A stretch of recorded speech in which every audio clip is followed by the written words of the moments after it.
Bonjour, Christelle Paillard, je suis psychiatre à la Maison de la Réhabilitation Psychosociale à Poitiers. Marina Pasquet, infirmière, et Emmanuel Doyen, psychologue, vont s'associer à moi pour vous présenter les dispositifs d'accompagnement des familles que nous avons mis en place à la Maison de la Réhabilitation.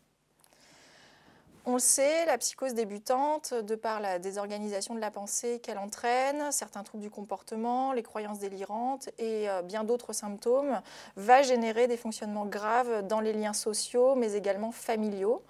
Les premières modifications du lien s'observent au sein de la cellule familiale, mais on sait aussi que grâce à la prise en charge, c'est au sein de cette même cellule que le jeune va pouvoir retrouver le lien à autrui. Il nous est bien évidemment apparu indispensable pour l'équipe soignante qui accompagne de jeunes adultes de rencontrer la famille. L'impact de l'émergence psychotique sur les familles lors des premiers épisodes est marqué par un traumatisme, des éléments de tristesse, voire des épisodes dépressifs caractérisés chez les familles. Les familles nous font part aussi de sentiments de perte ou de deuil vis-à-vis de l'enfant et de l'enfant idéal et conduit très généralement à des situations d'isolement social relativement marquées.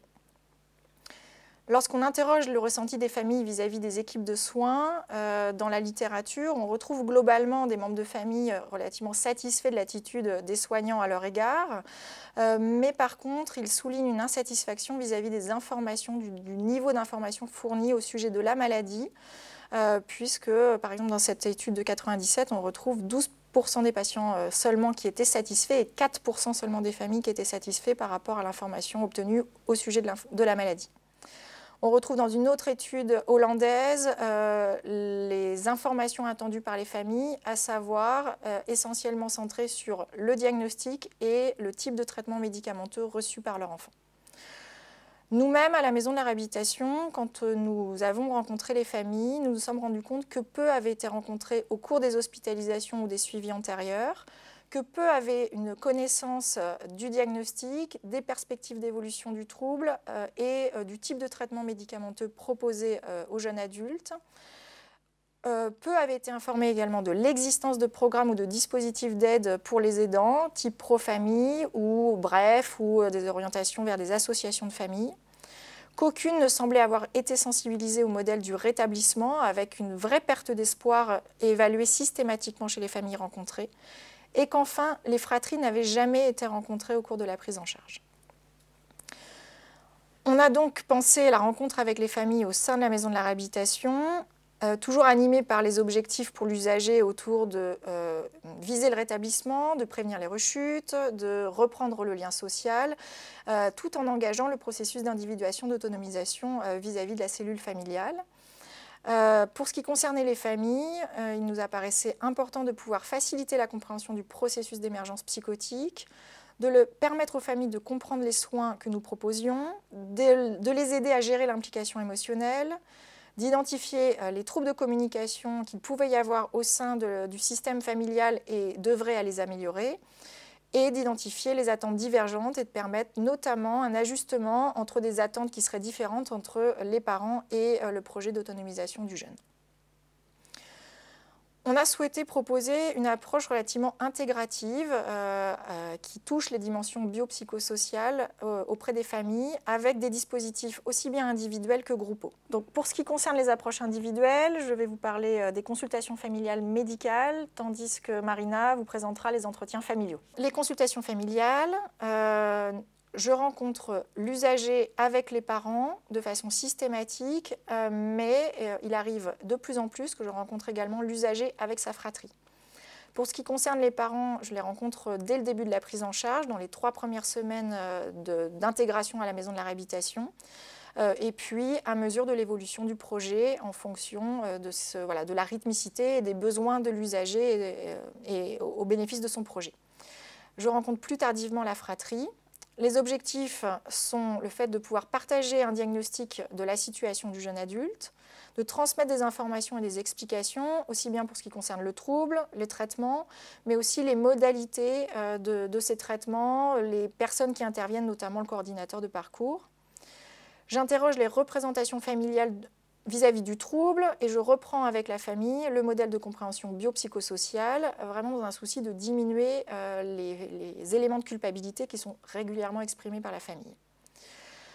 L'idée de ces entretiens, c'est aussi d'insuffler de l'espoir et donc de communiquer beaucoup autour du modèle de rétablissement en reprenant par exemple des trajectoires de prise en charge d'anciens usagers de la maison de la réhabilitation. L'objectif final, c'est vraiment de créer l'alliance avec la famille, de s'inscrire dans un rapport de collaboration avec un partage du savoir médical et du savoir familial. Ces rendez-vous, ces entretiens médicaux sont déclinés autour de 3 domaines. On reprend d'abord la trajectoire de l'usager jusqu'à ce qu'il soit arrivé à la maison de la réhabilitation. Donc, j'interroge le repérage des facteurs de vulnérabilité et les facteurs environnementaux. Je soutiens l'expression des difficultés familiales à vivre les différents moments douloureux de l'émergence des troubles et je questionne les aides que la famille a pu recevoir. Et on reprend ensemble le parcours de soins, les contacts avec les professionnels de la psychiatrie et le vécu autour de ces contacts, l'idée étant vraiment de redonner du sens aux différentes étapes du soin. On fait ensuite un point sur les soins à la maison de la réhabilitation, en informant le plus possible sur la prise en charge actuelle, quels sont les acteurs du soin, le traitement médicamenteux, le cadre thérapeutique, la place et les missions de chacun, la temporalité aussi du soin, pour qu'on puisse ajuster au mieux les attentes des familles et la réalité de ce qui peut être proposé en termes de soins. Enfin, pour ce qui concerne la famille, j'interroge l'histoire de la famille et on relate vraiment de façon détaillée les relations avec les grands-parents, les traumatismes ou les événements familiaux importants, le vécu de la famille, les attentes, je vous le disais, vis-à-vis du projet et plus largement les projections qui sont faites vis-à-vis de l'enfant. J'insiste sur les ressources de la famille, quels sont les liens de confiance qu'il peut y avoir entre le parent et le jeune adulte, quelles sont les possibilités de coopération entre les parents, quelle confiance il peut y avoir à l'égard du soin psychiatrique, quelle est aussi la conscience de la sévérité du trouble. Et à l'inverse, j'essaye d'évaluer les difficultés ou les freins, comme je le disais tout à l'heure, les mauvais ajustements entre les attentes de la famille et celles de l'usager, les freins divers et variés à l'autonomisation, la méfiance vis-à-vis du soin, les distorsions de communication qu'il peut y avoir entre les parents et le jeune adulte, voire entre les parents eux-mêmes. Quand nous parlons d'entretiens familiaux, nous parlons ici d'interventions d'orientation plus ou moins systémique auprès de l'usager et de sa famille, que ce soit de ses parents et plus ou moins de la fratrie, et non de thérapie familiale nécessitant un cadre plus strict. Les entretiens familiaux que nous menons à la maison de la réhabilitation s'effectuent en binôme psychiatre-infirmier et ne sont pas systématiques. Ils découlent au préalable d'une évaluation médicale. Les objectifs que nous nous fixons sont d'évaluer la structure et le fonctionnement du système familial en prenant en compte les mythes, les rites, les schémas relationnels, les règles explicites, implicites ou le stade du cycle de vie, d'évaluer l'éthique relationnelle de la famille avec les loyautés invisibles transgénérationnelles, la parentification de l'enfant, d'identifier et de faire une lecture des interactions du système famille-thérapeute, en prenant en compte le vécu individuel de chaque thérapeute, mais aussi le vécu individuel du couple thérapeute en interaction avec les familles. Et enfin, de faire ce travail en collaboration avec la famille, en n'oubliant jamais que chaque famille est compétente, que chacune d'entre elles dispose de ses propres ressources et de ses compétences.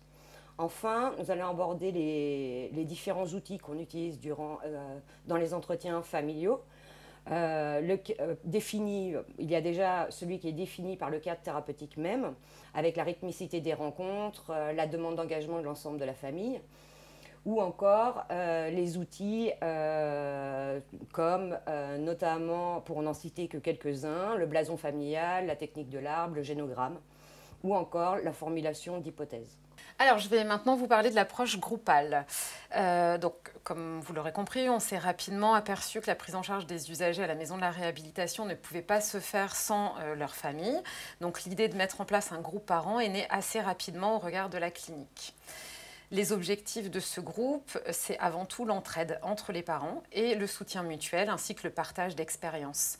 Donc le groupe parent a pour objectif d'accompagner un travail psychique de séparation-individuation entre les parents et leurs jeunes.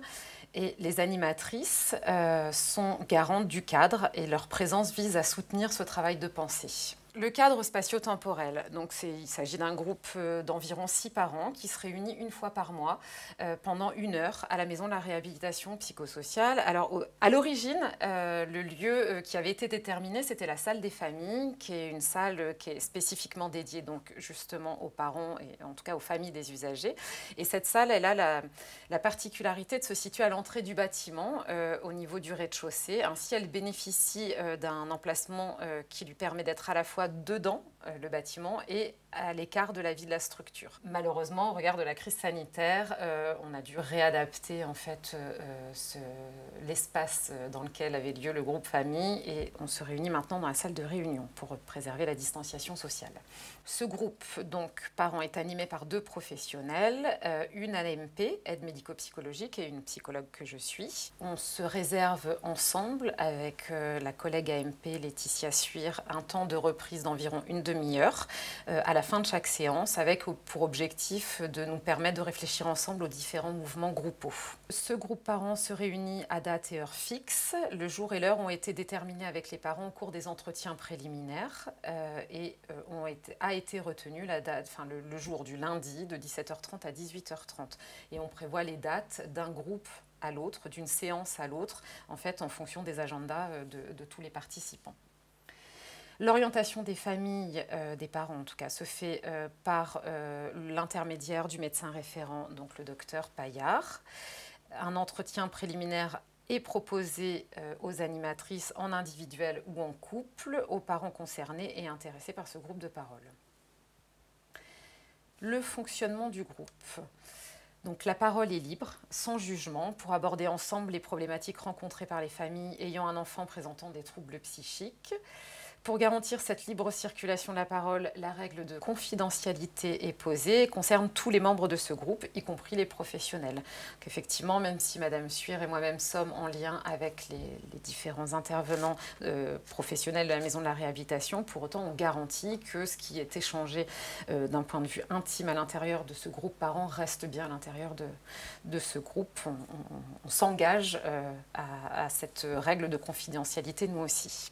Il s'agit d'un groupe semi-ouvert, ce qui signifie que chaque membre s'engage sur une durée minimale de 6 à 12 mois, qu'il est bien évidemment possible de renouveler autant de temps que nécessaire, ou que souhaité, disons. Et puis, il est aussi attendu que les membres du groupe qui s'engagent soient présents à chacun des rendez-vous, dans la mesure du possible, évidemment. Donc là, on fait référence à la règle d'assiduité, dans la mesure où, en plus, on pose les dates de chaque séance à l'avance et ensemble. Ce groupe parent donc, est né en janvier 2019. Il a maintenant 1 an et demi d'existence, moins les quelques mois de confinement. Il est composé de 6 mamans. Au départ, certains papas, 2 papas, enfin un papa et un beau papa ont participé. Et puis, il est devenu assez rapidement 100% féminin, ce groupe. Il s'est constitué progressivement au fil du temps avec un vrai engagement de la part de toutes ces mamans qui sont présentes quasi systématiquement et qui ont une fonction d'étayage les unes envers les autres. C'est un groupe qui est visiblement attendu par chacun de ses membres tous les mois, avec l'idée de pouvoir vraiment se soutenir et s'encourager dans cet exercice si compliqué de parentalité. En conclusion, vraiment, le fait d'accompagner de jeunes adultes qui souffrent de troubles psychiques et de leur permettre le processus d'individuation, d'autonomisation ne peut s'envisager sans la rencontre familiale. L'évaluation familiale permet la construction d'une alliance tant auprès des parents que du jeune adulte. On l'a constaté à chaque fois qu'on l'a fait. L'évaluation médicale qui est complétée par cet éclairage systémique affine la compréhension de l'environnement du jeune adulte. Les approches individuelles et groupales nous apparaissent plus que complémentaires. Et un dernier point extrêmement important, c'est le fait qu'il y ait cette répartition pluridisciplinaire de la prise en charge parentale et de façon plus large familiale, puisqu'on rencontre les fratries, améliore vraiment considérablement l'adhésion aux soins. Je vous remercie.